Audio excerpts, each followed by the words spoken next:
Kobe's playing like a man possessed. We knew he would. He's fine.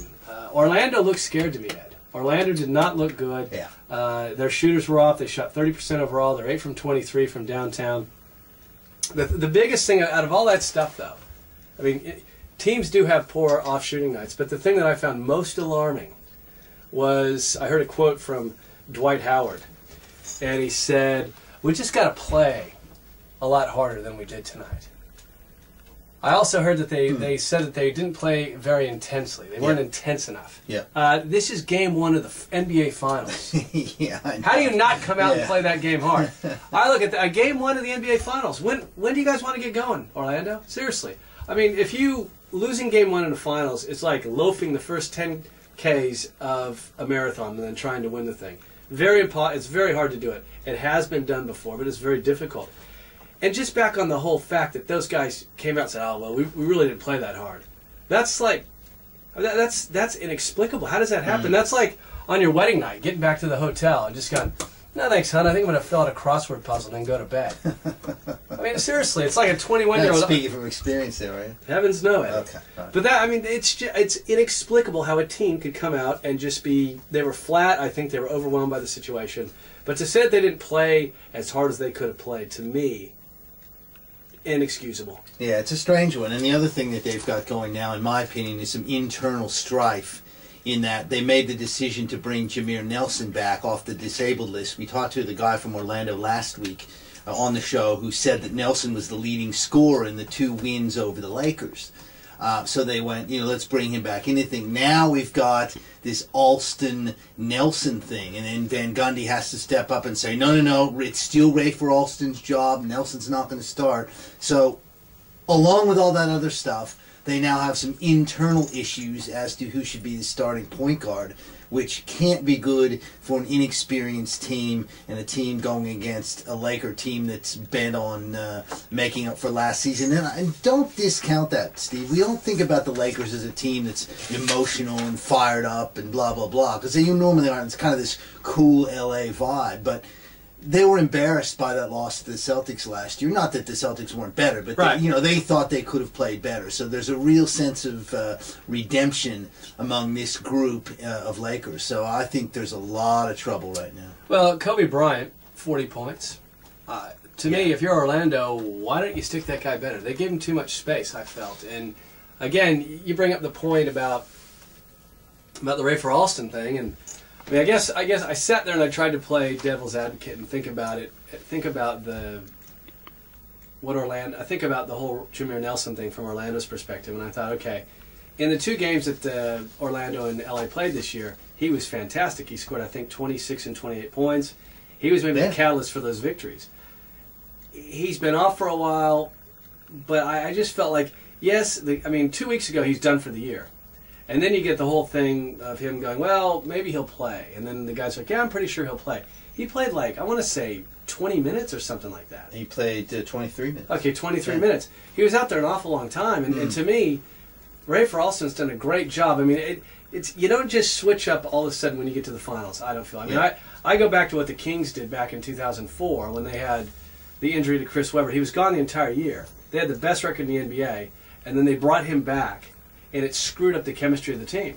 I just think that as a coach, you have to know, well, we've had the injury, let's put him on the shelf. If we can bring him in and give him some meaningful minutes, maybe change up a little bit, give Alston a breather, fine. But I didn't like him being in that much. I thought he gave him a spark initially, but I think then the whole rhythm thing is off. Because playing with different point guards, it can change the way that the team moves. Absolutely, yeah. But, that's kind of that old professional sports and college sports chestnut where the guy who originally had the job, even though he's been out, they sort of automatically give it to him again. A quarterback's been out for 8 weeks and the other guys come in and won 8 straight games, but then the starter goes back in, that mentality. Doesn't make any sense. I think you've got to be really careful, especially this isn't the rest of the season. This is a best of 7 for the NBA championship, and you have to go. I think you go with what got you there. I agree with you, Steve. The spark initially is good, and if they can have Nelson, he was obviously the leading scorer, but it was also him at 100%. It wasn't him sort of coming off the DL and not really playing many games. Very good point. It'll be interesting to see what they do with that, but I think they're in a bit of trouble. The only thing that might save them a little bit, and then maybe I'm even wrong on this, is the long, drawn-out schedule of the NBA Finals. We get this every year. Friday, Monday, you know, the next game will be in July, and then Game 7's in August. I mean, it's just unbelievable how they drag it out. I guess the one good thing is that what often happens after Game 1 is that teams make adjustments. Sure. And oftentimes those adjustments lead to playing a lot better. I kind of felt like the adjustment, I felt like to me, if you look at a best-of-7 series, Game 1, and I heard an NBA player say this as well, Game 1 is the best opportunity for the road team to go in and get the win because no adjustments have been made. Yep.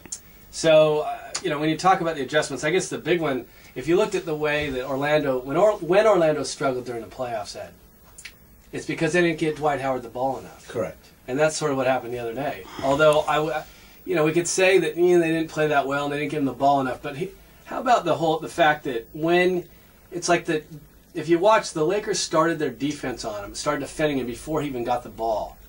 You know, they made it difficult for him to get into position and stuff like that, which we knew they'd do. You and I both said 2 weeks ago. Yeah.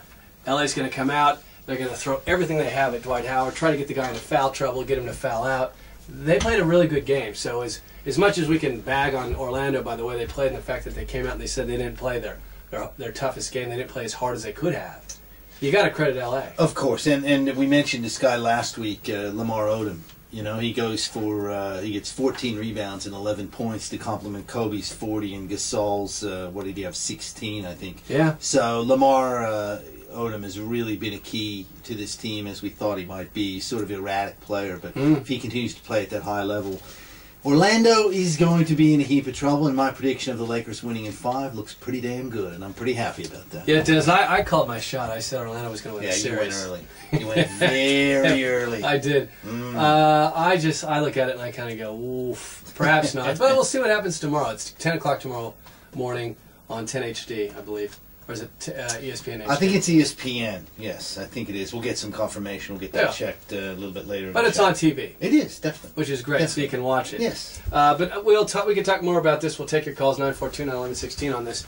But I just think that the adjustments that Orlando has to make, one thing that was really missing in Game 1, and if you looked at the big wins that they had during the playoffs thus far, Rashard Lewis played well. Yes. He didn't play all that well the other night. No, they didn't shoot the ball well, as you mentioned, 30%. I think it was like the third lowest in the history of the NBA Finals or something like that. Lewis was 2 of 10. 2 of 10. Yeah, so 20%. Alston 2 of 9. Your boy Hito 3 of 11. Howard 1 of 6. Courtney Lee 3 of 10. That's pretty horrific. One thing about Hito though is that I'll tell you what, it was Luke Walton and another guy. They double teamed him. They really bodied up on Hito. They gave Hito a tough time. So listen, Game 2 tomorrow. You'd have to say right now, LA looks very good. But again, this 3-game series that they have going, this is the first time that those guys have won 3 games in the playoffs, 3 consecutive games in the playoffs, and that's what LA has going at the moment. So we'll see what happens tomorrow. Orlando, for as bad as they looked the other night, they've looked even worse in other games during the playoff series, the other playoff series, and they've been able to come back and get a win. So you knock them down, but they get right back up. I would be surprised to see Orlando go out and have a great shooting night tomorrow and get the win and get the split and go back to Orlando for the 3. Yeah. So we'll see what happens. We will see what happens. Next big thing, obviously, is the Stanley Cup, Ed. Blowout today.